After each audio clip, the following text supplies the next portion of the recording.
വിഴിഞ്ഞം തുറമുഖത്തിന്റെ trial run ഈ മാസം 12 മുതൽ. വിദേശത്തു നിന്നുള്ള മദർഷിപ്പ് 12 ഉച്ചകഴിഞ്ഞ് തുറമുഖത്തെത്തും. ട്രയൽ റണ്ണിനുള്ള മുഴുവൻ പ്രവർത്തനങ്ങളും പൂർത്തിയായെന്ന് തുറമുഖ അധികൃതർ അറിയിച്ചു. കപ്പലിന് വലിയ സ്വീകരണം നൽകാൻ ഒരുങ്ങുകയാണ് സർക്കാർ. ട്രയൽ റണ്ണിനായുള്ള തിരക്കിട്ട നീക്കത്തിലാണ് സംസ്ഥാന സർക്കാരും തുറമുഖ വകുപ്പും. അടുത്തയാഴ്ച തന്നെ ട്രയൽ ആരംഭിക്കാൻ കഴിയുമെന്ന് തുറമുഖ വകുപ്പ് മന്ത്രി VN വാസവൻ പറഞ്ഞു. ഇതിനായി കൂറ്റൻ മദർഷിപ്പാണ് വിഴിഞ്ഞത്തെത്തുക. അടിസ്ഥാന സൗകര്യങ്ങളുടെ നിർമ്മാണ പ്രവർത്തനങ്ങളും പൂർത്തിയായെന്ന് മന്ത്രി. തുറമുഖത്തിൻ്റെ 92% നിർമ്മാണ പ്രവർത്തനങ്ങളും പൂർത്തീകരിച്ചു കഴിഞ്ഞിരിക്കുന്നു. ജൂലൈ മാസം 2ാം വാരത്തിൽ ട്രയൽ റൺ നടക്കാൻ പോവുകയാണ്.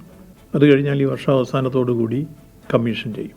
റോഡ് കണക്ടിവിറ്റി 1.7 കിലോമീറ്റേഴ്സ് ഹൈവേയുമായി ലിങ്ക് ചെയ്യുന്ന ബൈപ്പാസ് ഏതാനും മീറ്റർ കൂടിയേ തീരാനുള്ളൂ. ബാക്കി പൂർത്തീകരിച്ചു കഴിഞ്ഞിരിക്കുന്നു.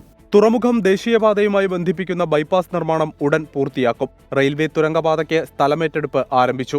റിംഗ് റോഡ് നിർമ്മാണം 2 വർഷത്തിനുള്ളിൽ പൂർത്തിയാക്കുമെന്നും മന്ത്രി വ്യക്തമാക്കി. 24 തിരുവനന്തപുരം.